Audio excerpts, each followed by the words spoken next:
Somewhere in the western Pacific, the ocean floor opens. Not gently, not gradually. The seafloor simply ends, and below it, one of the deepest wounds on the surface of this planet descends in an almost vertical drop through cold and silence and crushing pressure, falling so far that the distance down exceeds the height of the tallest mountain on Earth by more than a mile. If you could drain the Pacific and stand at the rim and look down into what remained, you would be staring into a chasm so deep that the bottom would be invisible, not hidden by distance, not obscured by haze, simply gone, dissolved into a darkness so complete that no light from the surface has ever reached it. This is the Mariana Trench. We know the name, we know the number. Nearly 7 miles of vertical darkness, nearly 36,000 feet, nearly 11 kilometers straight down. The diagrams are everywhere. Mount Everest set inside it, with the summit still submerged beneath more than a mile of seawater. We have heard the superlatives. We think we understand what they mean. We do not. The number is not the depth. The diagram is not the dark. The name is not the place. The map, as it always does with the things that resist us most completely, stops at the surface and tells us only the thinnest sliver of the truth. Tonight, we go deeper than the map. This is not just a journey into darkness. It is a journey into a place so removed from the surface world that the physics which govern your life right now do not apply there. The pressure of the air on your skin, the warmth of the room, the light by which you read, none of these hold at 7 miles below the Pacific. Not in a metaphorical sense, not approximately. The rules that make your body possible do not hold at that depth, and yet life found a way. Quite a lot of life, in fact. We will travel down through the zones where sunlight fails and warmth fails and color fails, one by one, like lights switched off in a long corridor. We will meet the 2 men who descended in a steel sphere smaller than a garden shed and became, briefly and entirely, the most isolated human beings who had ever existed on this planet. We will find the creatures that live where nothing should be able to live. We will hear sounds that have no explanation. And we will find, near the very bottom of the deepest place on Earth, something that arrived there before us and told us something about ourselves we did not particularly want to know. If you find this slow, quiet exploration of mystery something you genuinely enjoy, I'd be grateful if you'd like the video and subscribe. Letting me know in the comments where you're listening from and what time it is for you is always a quiet comfort. Now find your comfortable position. Dim the lights.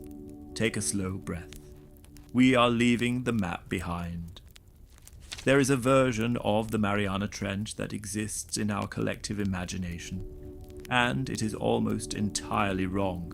We picture a trench the way we picture a swimming pool made enormous, deeper than usual, filled with dark water, cold and still and empty. We imagine the bottom as a kind of desert, bleak and featureless, a geological dead end where the ocean simply stops and there is nothing more to say.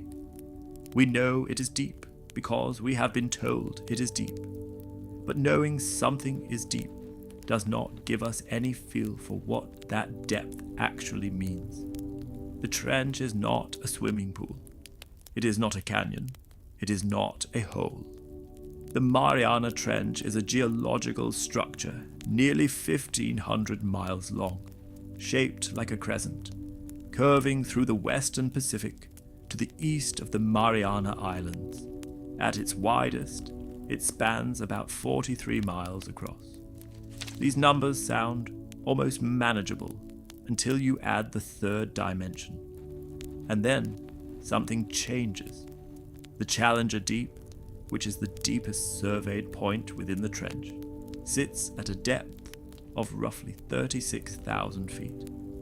To understand what that means, consider this. If you stood on the surface of the ocean directly above it and called out, the sound of your voice would take more than 7 seconds to reach the bottom. 7 seconds of falling through darkness before the sound of a human voice arrives. And then 7 more seconds for the echo to return if the bottom chose to answer. The trench is not a single place. It is a country. A continent of the unknown stretching across 1,500 miles of floor. Most of it never seen. Most of it never visited. Most of it beyond the reach of any instrument we have yet sent down. We have mapped more of the surface of Mars than we have mapped of the floor of the Mariana Trench. We know more about the craters of the Moon than we know about the sediment and structure of Earth's deepest place. This is the map we think we have, and the map is an illusion. The word trench implies something narrow, temporary, something dug in a hurry by something small. This place was not dug. It was created over millions of years by forces so large and so patient that human history does not provide a useful frame of reference. It is still being created right now, tonight, while the ocean above it holds its silence and the surface world sleeps. What made it, and why it exists where it does, is a story that begins not at the bottom of the ocean, but at the roots of the ocean floor itself.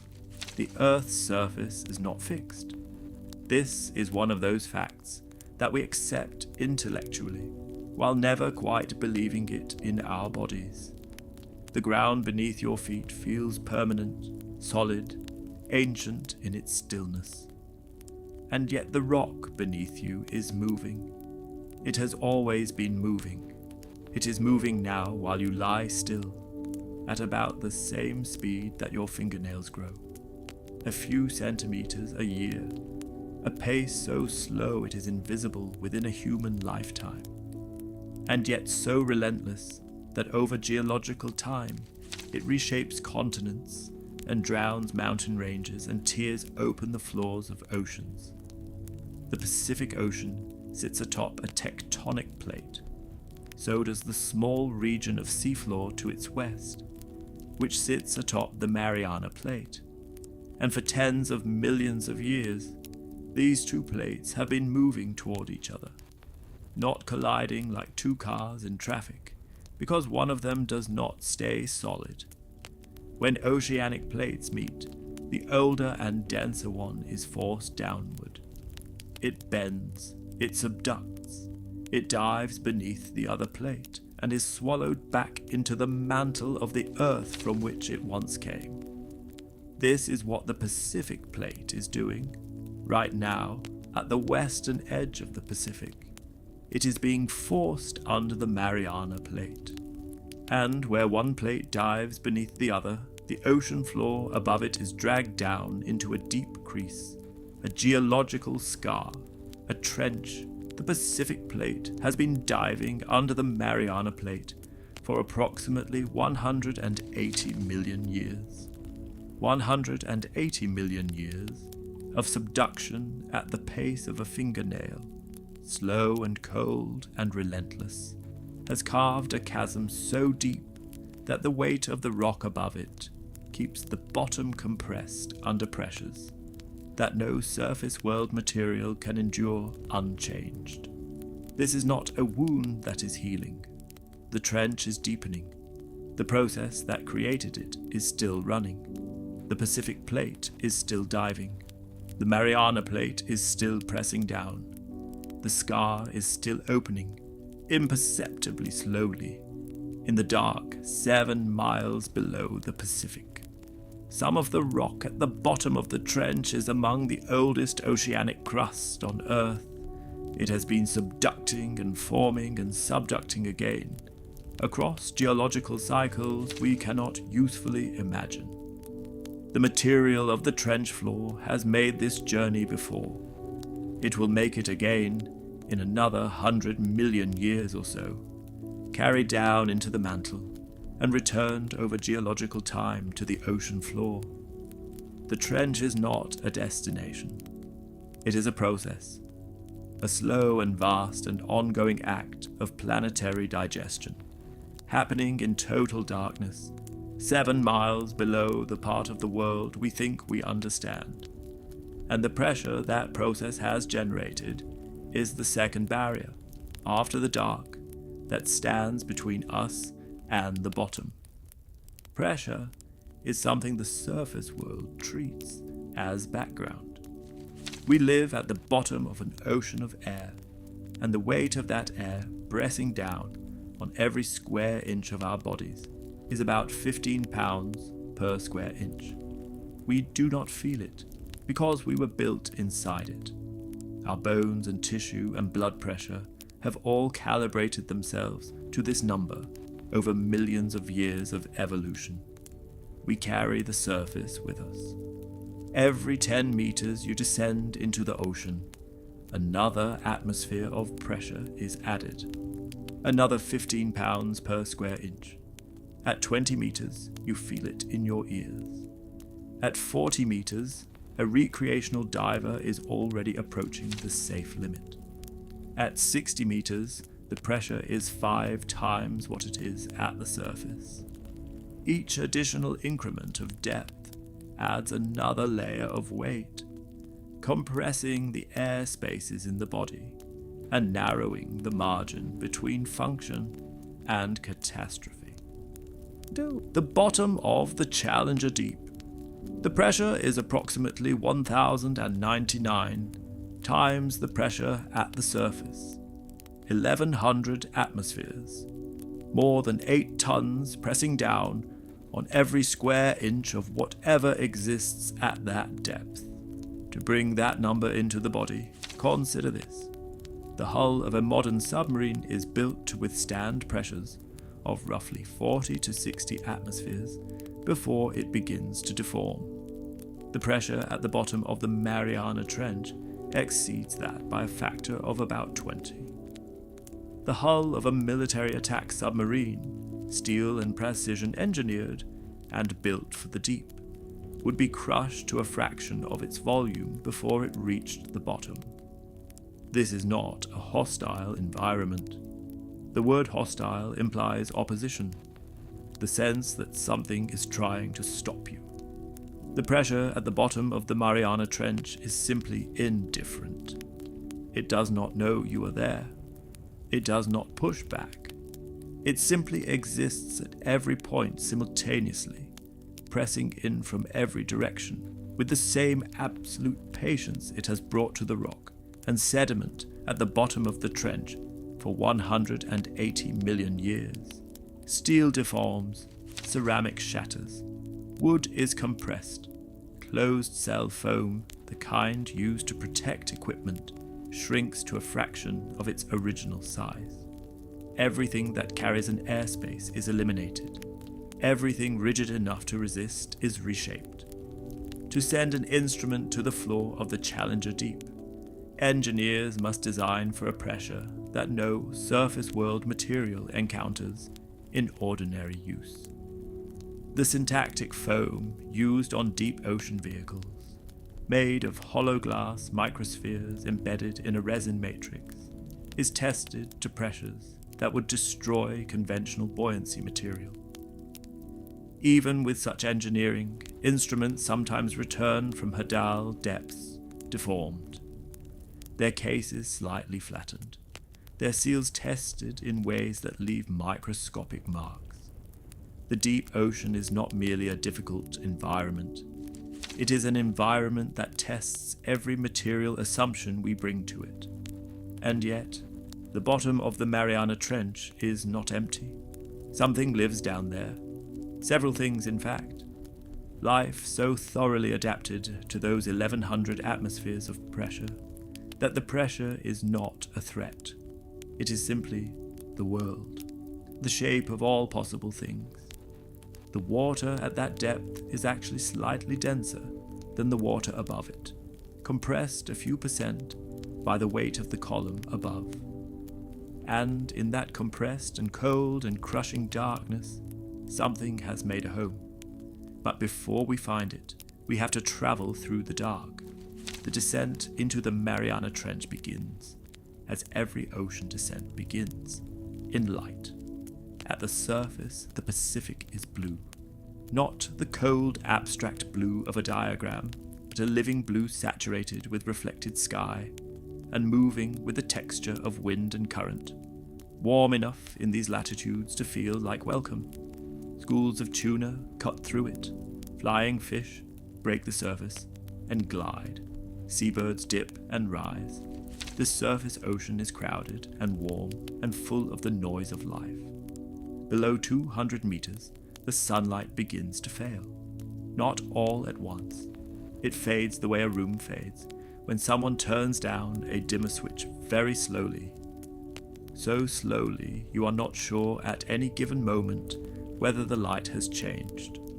The blue deepens, the reds disappear first, absorbed by the water before they can travel far. Orange follows, yellow. By the time you reach 100 meters, the world around you is a monochrome twilight, all blues and greys, and the shapes of things have blurred and softened. By 200 meters, you are in the mesopelagic zone, the twilight zone.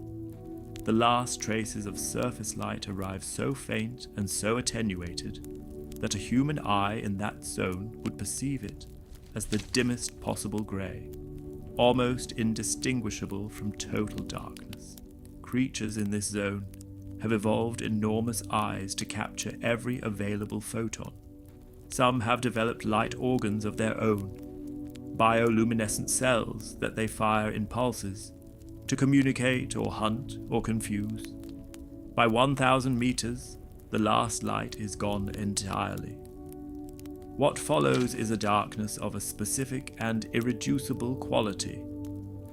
It is not the darkness of a room with the curtains drawn, where some ambient light still seeps through. It is not the darkness of a cave, where a match would illuminate the walls. This is a darkness that has existed, continuously and completely, for longer than life has existed on land. A darkness that has never been interrupted.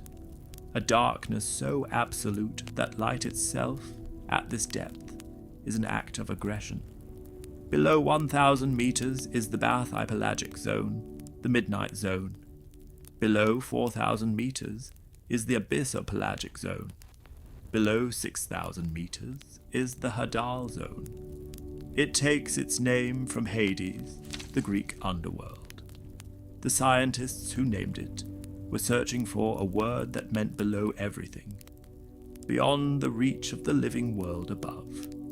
They found it in the mythology of death, which is one way of saying they found it in the only human vocabulary large enough to hold the idea. The Mariana Trench descends through all of these. It begins at the seafloor, which itself sits at roughly 4,000 to 5,000 meters in this part of the Pacific, and then it cuts down through the hadal zone for another 6,000 meters of depth below that. It is a world within a world, a depth below the deep. The water temperature at the bottom is just above freezing, between 1 and 4 degrees Celsius, not enough to freeze, enough to be felt even by creatures with no nervous system recognizable to us as cold. And in that cold and that darkness, at the beginning of the 1960s, 2 men decided they wanted to go there. On the 23rd of January, 1960, a vessel called the Trieste was lowered into the Pacific Ocean above the Challenger Deep. It was not a submarine, not in any way a submarine evokes. A submarine is a weapon, or a transport, built for speed and stealth, and the pressures of a few hundred meters of depth. The Trieste was a bathyscaphe, a word from the Greek for deepen ship. It was built to go where submarines cannot go, and to do only one thing: sink slowly and return. Its design was almost comically simple. A large float tank filled with aviation gasoline provided the buoyancy. Steel-shot pellets in hoppers provided ballast for the descent. The sphere at the bottom was where the crew lived, or more accurately, where the crew existed, crammed into a space of about 7 feet in diameter. A steel ball 3.5 inches thick, sealed against the outside world. The two men who entered that sphere were Jacques Picard, the Swiss engineer whose father had designed the Trieste, and Don Walsh, a lieutenant in the United States Navy. They were there because the Navy had bought the bathyscaphe and wanted to know if the Challenger Deep could be reached. The question, at the time, was genuinely open. No one knew for certain what happened to a vessel at that depth. No one knew if the pressure would find a weakness in the design. No one knew what the bottom looked like, or whether the bottom could even support the weight of a vessel on its surface, or whether the sediment would swallow them. They entered the sphere before dawn. The hatch was sealed behind them. The Trieste began to sink. The descent took 4 hours and 48 minutes. For 4 hours and 48 minutes, Picard and Walsh sat in a sphere smaller than a garden shed, watching their instruments in dim artificial light as the ocean above them thickened and darkened, and the weight of the water increased by 15 pounds per square inch for every 10 meters they fell. They could not see out.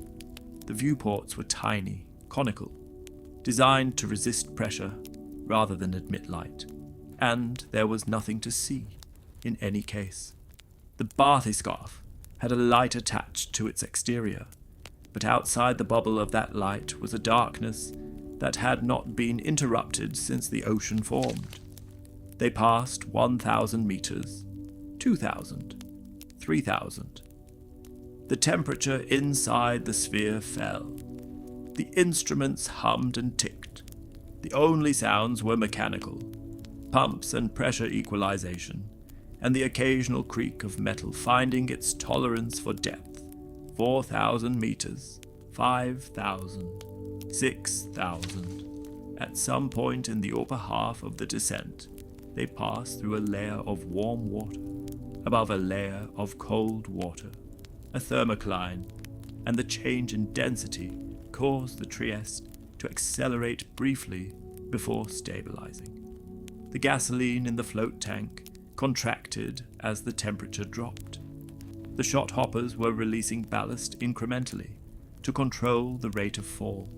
7,000 meters, 8,000, 9,000. And then, somewhere in the final kilometer of the descent, something happened. A crack. A single sharp and very loud crack. The kind of sound a bone makes when it breaks. The kind of sound that in a pressurized environment at the bottom of the ocean carries an entirely different weight of meaning than it would in an ordinary room. Picard and Walsh looked at each other in the dim light of the sphere.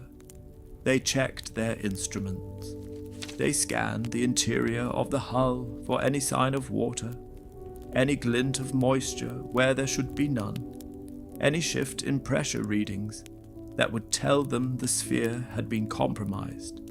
For a long and tense moment, they waited. The instruments held. The pressure inside the sphere held. The readings were normal. They made a decision. They did not surface. Later, they would discover that the crack had come from the outer acrylic viewport in the entrance tunnel, not from the pressure sphere itself. The window had cracked under the increasing load, but had not failed. The tunnel was not inhabited. The crack was loud, but ultimately harmless. But in that moment, in that sphere, in that darkness, 7 miles below the surface of the Pacific, they did not know that. They knew only that something had broken, and they chose to continue. Think of what that choice required. Not bravery in the abstract, not the vague word we apply to people in movies. Bravery in a very specific and physical sense. Sitting in a steel ball in total darkness, under pressures that could flatten that ball in an instant. Hearing a crack that could mean nothing, or could mean everything. Watching your instruments for 10 or 15 or 20 seconds, that must have felt like much longer. And then deciding that the numbers are good and you are going on. They continue to fall. At 12 minutes past 1 in the afternoon, the Trieste touched the bottom of the Challenger Deep. The contact was gentle. The craft settled into the sediment, and a cloud of fine pale silt rose around the viewports in slow, weightless drifts, turning the cone of the exterior light into a soft haze before gradually settling. They had landed. In that moment, they were the 2 most isolated human beings who had ever existed. Above them, 35,800 feet of water. Above that, the Pacific sky. Below them, an ocean floor that no other human being had ever touched, and that no instrument had ever photographed. Around them, a darkness and a cold and a silence that the surface world had no framework for. They had 4 hours to look around before they had to leave. They did not have much to see. The bottom of the Challenger Deep, as seen through the viewport of the Trieste in January of 1960, was a flat and featureless expanse of fine, pale diatomaceous ooze. Diatoms are single-celled algae. They live in the surface ocean, where light reaches them, and when they die, they sink. They have been sinking since long before there were eyes to watch them, drifting down through thousands of feet of water column in a slow, continuous rain and accumulating on the ocean floor over millions of years, into a soft, pale sediment that records the history of the sea above in its layers. At the bottom of the Challenger Deep, this sediment is perhaps 30 feet deep, perhaps more. It gives nothing away. Through this sediment moved slowly a creature. What Walsh reported seeing through the small viewport was a flatfish, or something shaped like one, moving near the bottom. This sighting has been questioned and debated since, partly because flatfish, in the true biological sense, are not typically found at hadal depths. Some researchers believe it was a sea cucumber, whose flattened body and slow movement could be mistaken for a fish in the poor visibility of silt-clouded water and limited light. Others hold to Walsh's original identification. What is not debated is this: there was something alive down there. In the 1960s, the scientific consensus on the hadal zone was that it was essentially sterile. Too cold, too dark, too compressed, too far from the sunlight that drives nearly every food chain on Earth. The assumption was reasonable, built on what we knew about how life works and what life needs. The assumption was wrong. Picard and Walsh spent 20 minutes on the bottom of the Challenger Deep, not because they were in a hurry, but because the Trieste had no means of horizontal movement. They could only sit and watch through their small viewports, while the silt settled and the darkness pressed against the exterior of their light. They could not collect samples. They had no arm to reach out. They were visitors in the most complete sense, present without being able to touch, observing without being able to interact. After 20 minutes, they released the steel shot from the ballast hoppers and the Trieste began to rise. The ascent took 3 hours and 17 minutes. When they broke the surface in the afternoon Pacific sunlight, the world above had no way yet to understand what they had found. The instruments had confirmed the depth. The crack in the viewport had been contained. The mission had been achieved. But the real discovery would take decades to fully appreciate. The Challenger Deep was not empty. Something had moved there. The hadal zone was not the biological wasteland the textbooks assumed. The trench had given them a glimpse and then closed again. It gives nothing away. We picture the bottom of the Mariana Trench as a kind of ultimate silence. We imagine it as the place where sound, like light, fails to penetrate. The deepest dark should also be the deepest quiet.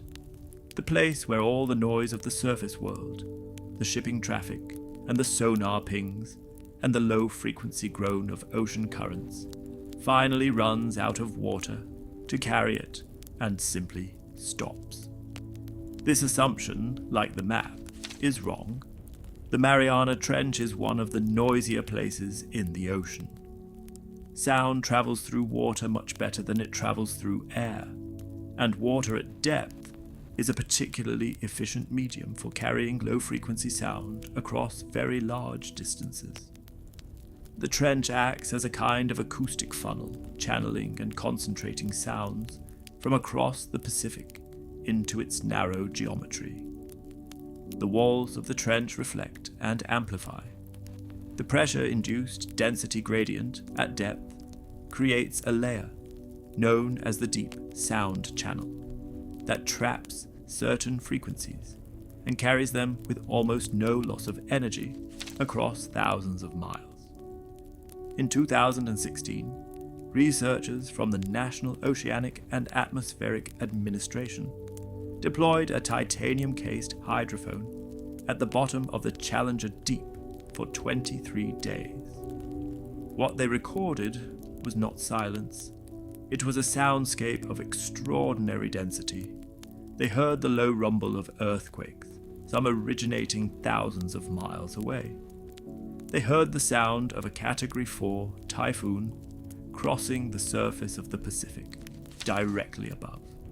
The waves and wind generating a percussion that traveled down through miles of water and arrived at the bottom as a deep and complex roar. They heard ships passing in the shipping lanes far above, their propellers carving through water and generating sound that descended, attenuated but still present to the floor of the trench.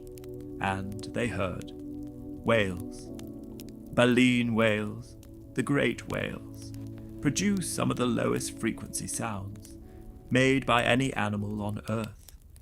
Their calls travel through the ocean for hundreds of miles under normal conditions.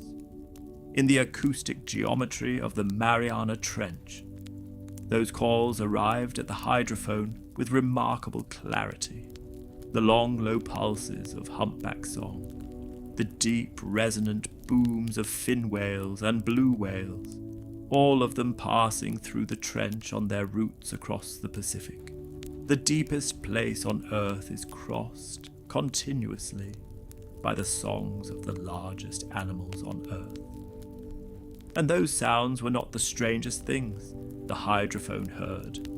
There were other sounds, unidentified sounds, mechanical and strange, that do not match any known biological or geological source.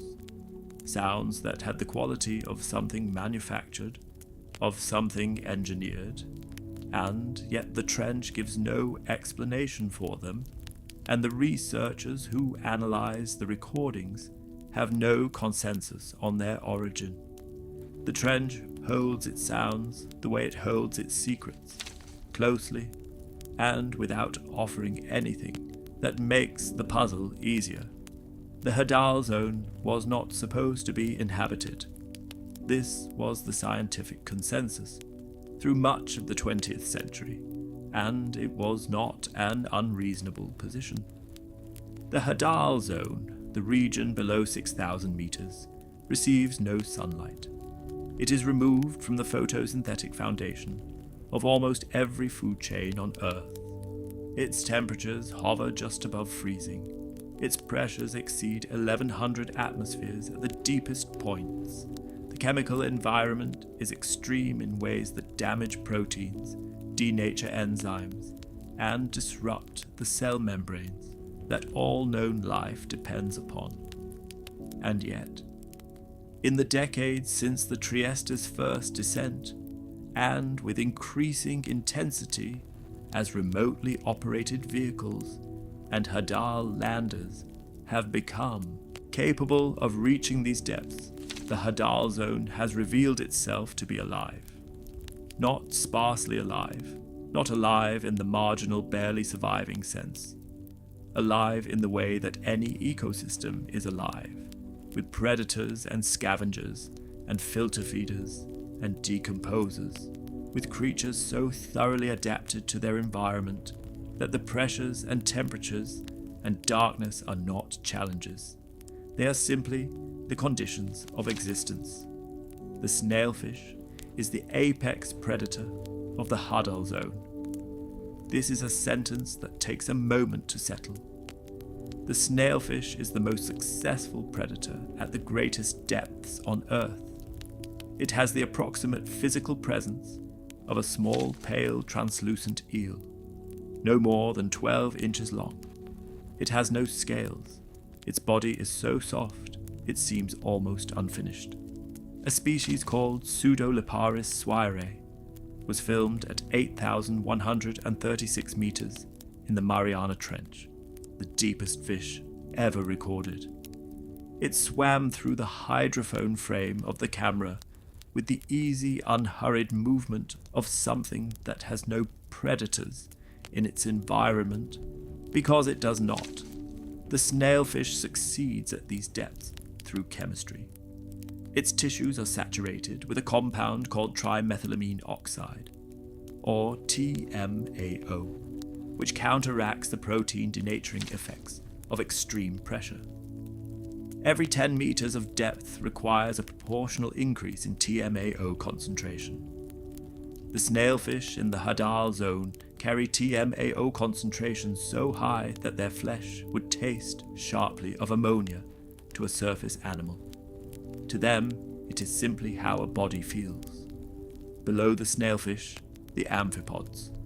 Hadal amphipods, which are crustaceans distantly related to shrimp, are found in swarms at the bottom of the Mariana Trench in densities that surprised every researcher who first observed them. They are scavengers of remarkable efficiency. In experiments where food was lowered to hadal depths, amphipods arrived within hours. Their sensory organs are tuned to detect organic material across vast distances of water. In the economy of the hadal zone, they are the recyclers and the cleanup crew. The organisms that ensure nothing that arrives at the bottom is wasted. And below the amphipods, in the sediment itself, the foraminifera. These are single-celled organisms that build intricate shells of calcium or agglutinated sediment. Some grow to an inch across. They are the largest single-celled organisms on Earth. They live in the ooze, feeding on organic particles, moving imperceptibly slowly through a world made entirely of pressure and dark. They have been there, in one form or another, for hundreds of millions of years, long before there were eyes to find them. Knowing that life exists at hadal depths is not the same as understanding how. That is the question the biology of the hadal zone has not yet fully answered. The pressure, the cold, the darkness, life endures them. But how?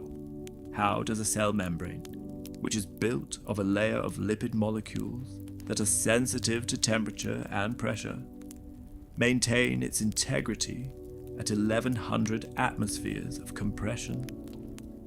How does an enzyme, which requires a specific three-dimensional shape to perform its function, hold that shape when the pressure surrounding it is sufficient to deform steel? How does any biological process, built and tuned over millions of years of evolution at surface pressures, continue to function in an environment so radically different from the one in which life first learned these tricks? The answer in every case so far examined involves chemistry. Hadal organisms have evolved biochemical solutions to pressure that are elegant in the way that engineering solutions to hard constraints are elegant. Not beautiful in an aesthetic sense, but beautiful in the sense of being exactly sufficient and no more. The TMAO that floods the tissues of snailfish is the most studied example, but it is not the only one. Hadal bacteria produce cell membranes with a higher proportion of unsaturated fatty acids, which remain fluid and functional at temperatures and pressures that would cause a standard bacterial membrane to solidify or fracture. Their enzymes are shaped differently from their surface world counterparts, with slightly different geometries that resist the compressive distortion that pressure applies. These are not creatures that are surviving the deep. They are creatures that the deep has shaped. The distinction matters. There is no grimness in their existence, no sense of endurance against adversity. They evolved in this environment. Their bodies were built here. The pressure is not something they are resisting. It is the medium through which they understand the universe. Some hadal organisms cannot survive at surface pressures. Remove a snailfish from its depth, and the sudden release of pressure causes its tissues to expand in ways that are fatal.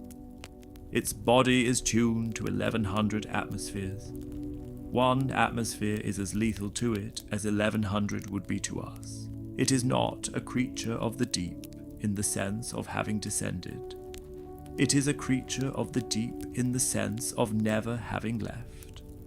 There are hadal bacteria in the sediment of the Mariana Trench that are barotolerant, meaning pressure tolerant, and some that are barophilic, meaning pressure loving. For the barophiles, optimal pressure is measured not in tens of atmospheres, but in hundreds.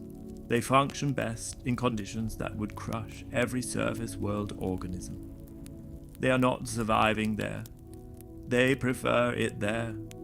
Life has not merely tolerated the Mariana Trench. Life has, in several independent evolutionary lineages, decided that the Mariana Trench is an excellent place to be. It has moved in, adapted its chemistry and its structures, and made itself at home in the permanent dark and the permanent cold and the permanent weight of the ocean above. The trench did not permit life. Life claimed the trench. How does life in the hadal zone eat? The question is more complicated than it sounds, because the hadal zone sits at the end of a food chain whose beginning is 7 miles above it. At the surface, sunlight drives photosynthesis, which builds plant matter and feeds everything else in a chain of consumption that produces waste and dead bodies at every link. And those waste products and dead bodies sink. This constant rain of organic material, known in biology as marine snow, falls through every layer of the ocean from the surface to the floor. By the time it reaches hadal depths, it has been eaten and re-eaten many times over. The particles that arrive at the trench floor are small, degraded, poor in nutritional content. Not nothing, but thin. The trench compensates for the thinness of the supply by the efficiency of its topography. The Mariana Trench, and hadal trenches generally, act as sediment traps. Their narrow V-shaped channels, the downward drift of organic material into the deepest points. Material that might disperse across a wide flat seafloor at lesser depths is instead funneled into the trench by its steep walls and concentrated at the bottom. The organic carbon content of the sediment at hadal depths is measurably higher than the sediment on the surrounding abyssal plain, even though the abyssal plain is thousands of meters closer to the food source at the surface. The trench is not just a hole, it is a collector. Beyond marine snow, occasional large falls provide sudden abundance. A dead whale sinking through the water column arrives at depth as a concentrated package of nutrients whose caloric content exceeds what the surrounding sediment provides over decades. These whale falls create temporary ecosystems in their own right, supporting specialized communities of organisms for periods of 50 to 100 years, as the carcass is systematically stripped and then chemically digested. In the hadal zone, such a fall would be an event of extraordinary local significance. Wood falls create their own microcommunities too. Sunken trees carried out to sea by rivers and storms eventually waterlog and sink, and the wood-boring organisms that consume them create a chain of secondary consumers that can persist for years. In the deep ocean, any sudden arrival of concentrated organic material is an opportunity, and the organisms of the deep are extraordinarily sensitive to such opportunities. The hadal zone also has access to chemosynthetic food chains in areas where fluid seeps through the seafloor, carrying hydrogen sulfide or methane that chemosynthetic bacteria can use as an energy source in place of sunlight. These seeps create small islands of biological density in the otherwise thin economy of the hadal floor. Life has found every route through to these depths. Every crack in the food economy of the abyss has been found, occupied, and built upon. The trench is not waiting for life to discover it. Life has been there for millions of years, working out the logistics and finding the paths and making use of every trickle of energy that makes the long fall from the surface. And some of the strangest sounds this system produces have no explanation at all. The hydrophone record from the Challenger Deep is full of sounds we can name: earthquakes, ships, typhoons, whale song. All of these arrive at the bottom with their sources far above, transmitted through miles of water and the acoustic geometry of the trench. All of these, with effort and analysis, connect back to something we understand. And then there are the others. The deep ocean has a long history of producing sounds that resist explanation. In 1997, hydrophones in the Pacific recorded a low-frequency, ultra-powerful sound that oceanographers named the bloop. Its signature was consistent with a biological source, large and biological, larger than any known animal. It originated somewhere in the South Pacific and was detected on hydrophones thousands of miles apart. In 2005, the National Oceanic and Atmospheric Administration announced that the most likely explanation was the fracturing of a large iceberg, a sound known to produce similar acoustic signatures. Many accepted this explanation. Some did not. The bloop has never been heard again. In the Mariana Trench itself, the 2016 hydrophone deployment captured sounds with a mechanical regularity that no known geological or biological process fully accounts for. They occur across a frequency range that includes both infrasound and higher audible tones. They are not random, they have structure. They repeat, not identically, but with a pattern quality that biological sounds often carry, and that geological sounds rarely do. The best current analysis suggests these sounds are of biological origin, produced by some large organism or group of organisms in or near the trench, whose acoustic behavior has not been documented in connection with a known species. This is not a remarkable conclusion in principle. The deep ocean contains organisms we have never seen and have not named. It is entirely plausible that some of them are also singing in frequencies we have recorded, but not yet attributed to a source. But the sounds remain, in the technical language of the research, unidentified. There is something in the Mariana Trench that makes these sounds. Something alive, most likely. Something large enough to produce a sound that carries. Something that has never been photographed, whose body shape we do not know, whose behavior we cannot observe, whose name does not yet exist. It sings, we have heard it, we do not know what it is. The trench, in its deep patience, has not offered an introduction. This is not anomalous for the trench. In the decades of remotely operated vehicle dives and lander deployments, and hydrophone records that have followed the Trieste's first descent, the picture that has emerged is not one of a place gradually yielding its secrets. It is a picture of a place that contains more secrets than we had imagined, and whose depth and geometry and scale make the act of knowing it not easier, but more complex, the closer we look. Every answer the trench has offered has come with additional questions. Every creature documented at hadal depth has prompted inquiry about how many more exist undocumented. Every sound recorded has raised the question of what produced it. The trench does not close as we approach. It opens. It gives nothing away. In March of 2012, a man descended to the Challenger Deep alone. James Cameron, the filmmaker, had been planning the dive for 7 years.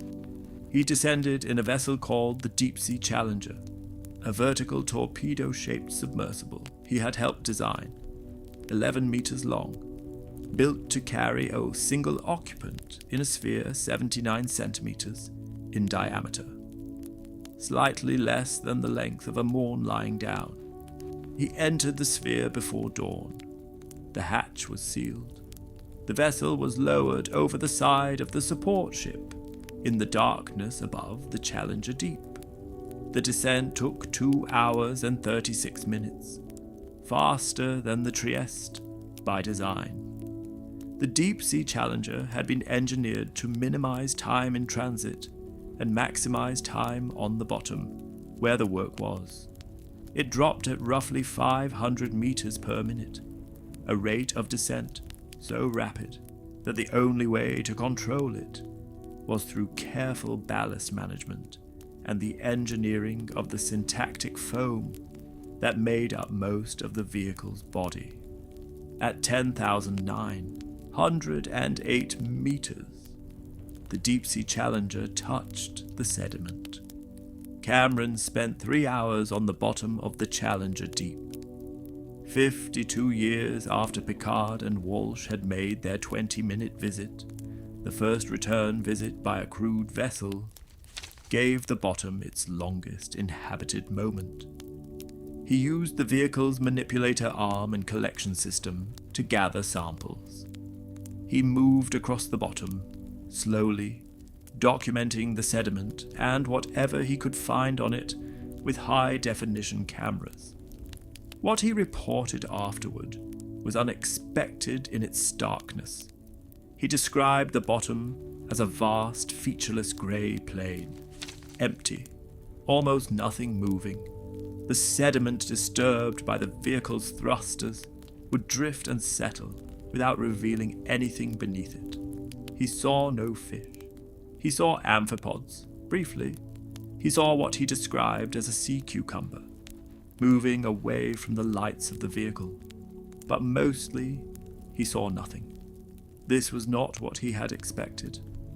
The biological surveys of the previous decade had revealed the hadal zone to be inhabited, to be alive with amphipod swarms and snailfish, and microbial mats. But the cameras and lights of a crewed vehicle arriving at speed are not the same as a passive lander, sitting silent and dark on the bottom for hours. The Deep-Sea Challenger arrived as an event, a sudden intrusion of light and sound and vibration. Whatever was near enough to be driven away was driven away. What remained for the cameras was the trench without its inhabitants, the stage without the performers. The trench had chosen again to show him only the surface of itself. It does this. It has always done this. The more elaborate the instrument we build to see it, the more complete its withdrawal. It has been keeping its secrets for 180 million years. 3 hours of high-definition cameras could not undo that patience. And then, in the sediment around his landing site, the cameras found something that made everything else suddenly feel secondary. All the biology, and the geology, and the acoustics. Somewhere in the sediment of the Challenger Deep rests a plastic bag. Not in 2012. Not in the early days of remotely operated vehicle exploration. The first confirmed plastic bag at hadal depths in the Mariana Trench was documented in the 1990s in one of the earliest deep-sea video surveys of the area. A plastic bag, intact, resting on the floor of the deepest place on Earth. Think about what that means. Human beings first reached the bottom of the Challenger Deep in 1960. The first remotely operated vehicles capable of surveying hadal depths arrived in the 1980s and 90s. In that narrow window between our first visit and our first systematic look. Before we had the tools to properly examine the place, a plastic bag had already arrived. We did not introduce ourselves before our garbage did. A 2019 study, published in the Royal Society Open Science Journal, analysed samples from hadal depths across multiple trenches and found plastic in all of them. In the Mariana Trench specifically, they found polychlorinated biphenyls and other persistent organic pollutants in the tissues of amphipods, collected from depths greater than 10,000 meters. These chemicals, which were manufactured primarily between the 1930s and 1970s, and whose production was largely banned in the late 1970s due to their toxicity, are still present in the fatty tissues of animals living at the greatest depths on Earth. The concentration of these pollutants in the hadal amphipods was, in some cases, higher than in amphipods sampled from the surface ocean. The trench, efficient as a sediment trap, and inclined to collect and concentrate what falls into it from above, had also collected and concentrated the chemical legacy of industrial manufacturing. The funnel that draws organic carbon to the deepest points had drawn our pollutants there too. There is something quiet and almost unbearable in this. The Challenger Deep is roughly 1,500 miles from the nearest coastline. It sits in one of the most remote regions of the most remote ocean on Earth. It requires technology that only a handful of nations possess to even visit, and it contains our refuse, our accidental chemistry, our throwaway materials. The deepest point on Earth is not pristine. It has not been pristine for decades. Not since we began making certain plastics and certain chemicals in large quantities and releasing them deliberately or accidentally into the environment. Some of what we released found its way to rivers, which carried it to the ocean. The ocean's currents distributed it. It settled through the water column. Some of it was eaten by organisms and incorporated into their tissues, where it accumulated in concentration as it moved up the food chain. Some of it was carried in the tissues of dead organisms, all the way to the floor of the trench. The deepest place on Earth is full of the things we could not see our way clear to keep. The Mariana Trench sits within the Marianas Trench Marine National Monument, a protected area established in 2009 by President George W. Bush and expanded in 2017. This designation offers some protection. It prohibits certain types of commercial fishing within the monument's boundaries. It restricts certain activities. It creates a framework within which scientific research can be conducted, and potentially within which certain harmful activities can be opposed. It does not prevent deep-sea mining. The floor of the Mariana Trench and the seafloor of the abyssal plain surrounding it contains significant deposits of polymetallic nodules, fist-sized lumps of iron and manganese and other metals, including cobalt and nickel and copper, that have accumulated on the seafloor over millions of years at the rate of a few millimeters per million years, slow enough that the geological processes which produce them take an order of time so large it is essentially permanent on any human scale. These nodules contain metals that are increasingly valuable, not because the metals themselves have changed, but because the global economy's appetite for them has grown, driven by the manufacturing of batteries and electronics, and the components of renewable energy infrastructure.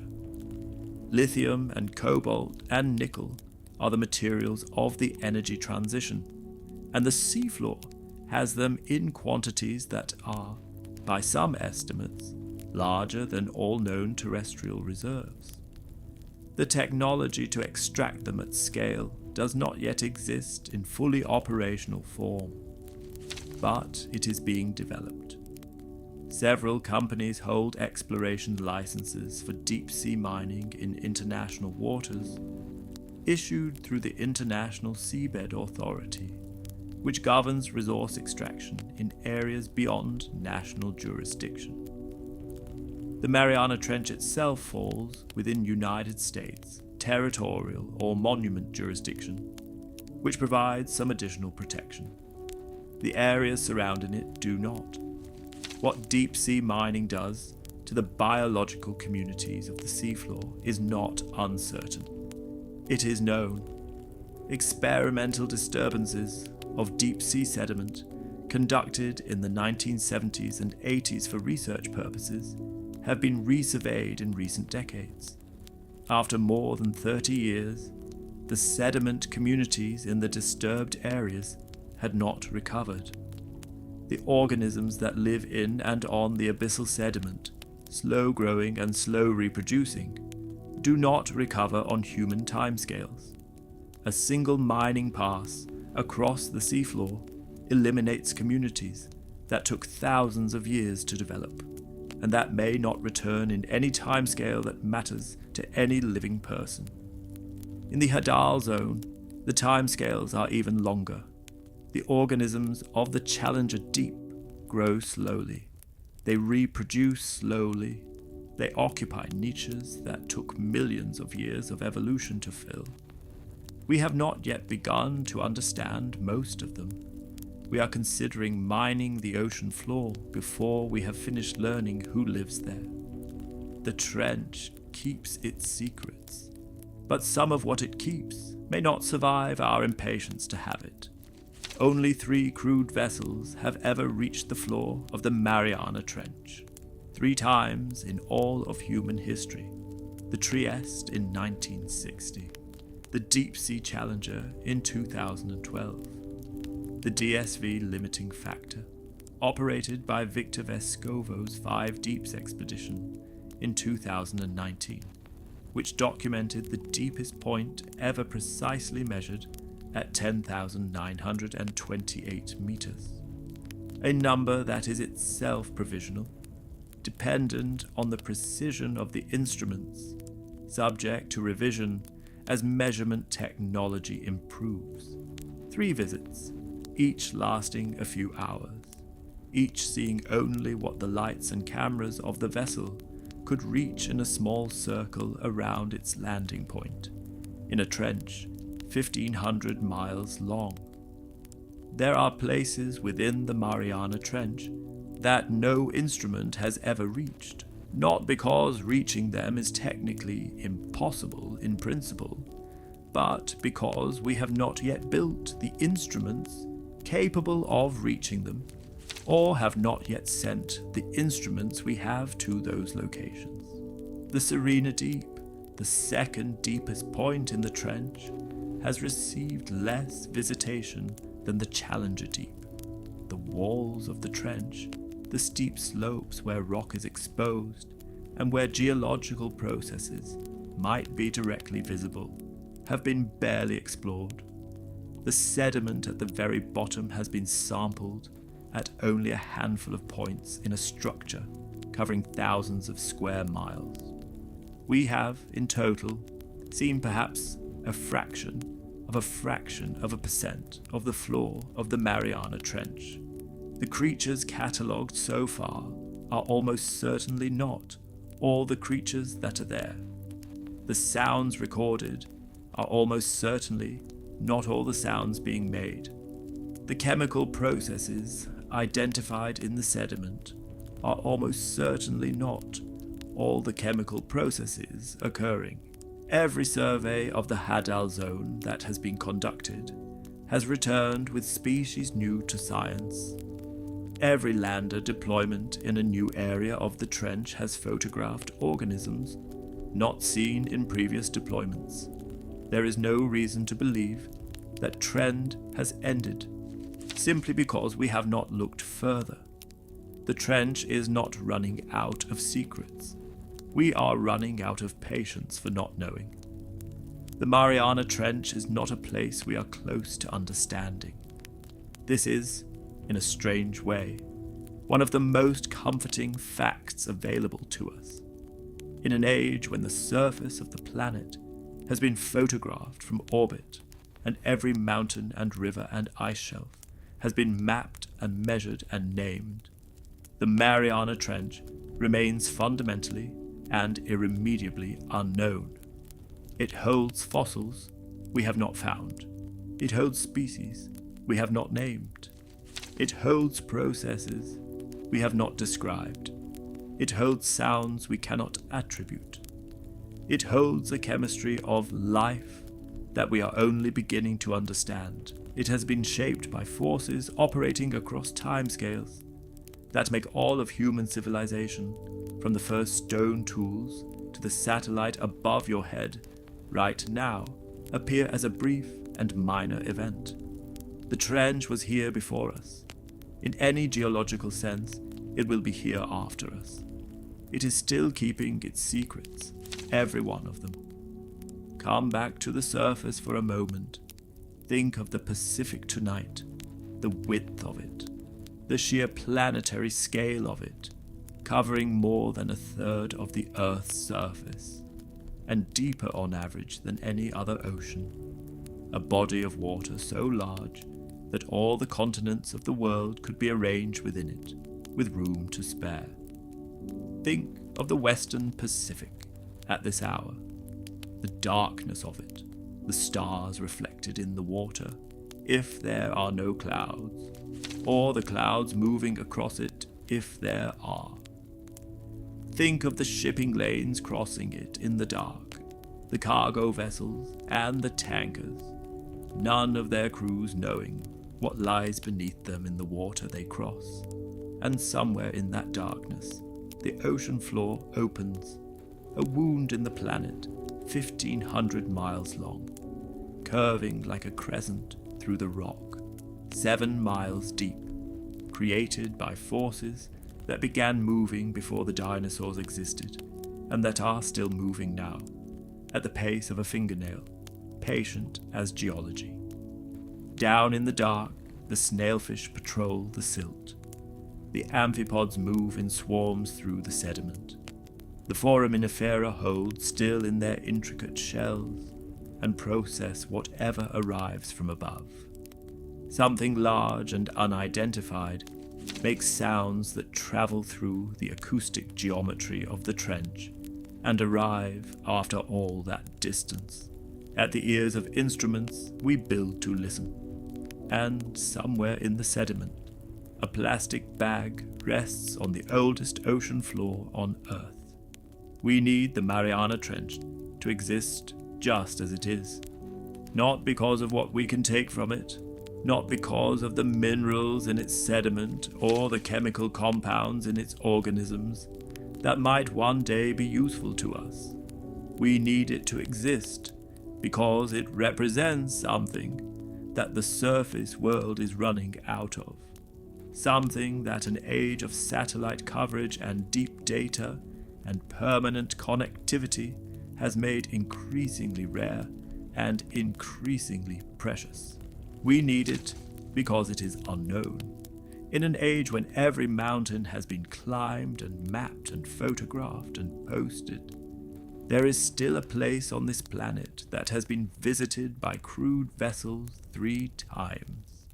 3 times in all of human history, a human being has descended to the floor of the Challenger Deep, each time for a few hours in a small bubble of artificial light, surrounded by the oldest and most complete darkness on Earth. The Mariana Trench does not need our protection in the way a fragile ecosystem needs protection, though it does need that too. It needs something more fundamental. It needs us to choose to leave most of it alone, to resist the impulse to extract everything useful and discard the rest, to allow it to continue being what it has been for 180 million years. A place that keeps its secrets and holds its sounds and goes on with its slow and ancient business in the dark, indifferent to our presence, patient in its immensity. There is always something deeper. There is always something more to discover. And there is always still a profound, beautiful, and necessary mystery waiting patiently in the dark. The trench gives nothing away. And in that silence, that absolute and ancient silence beneath the Western Pacific tonight, is something we would be fools to mistake for emptiness. Sleep well.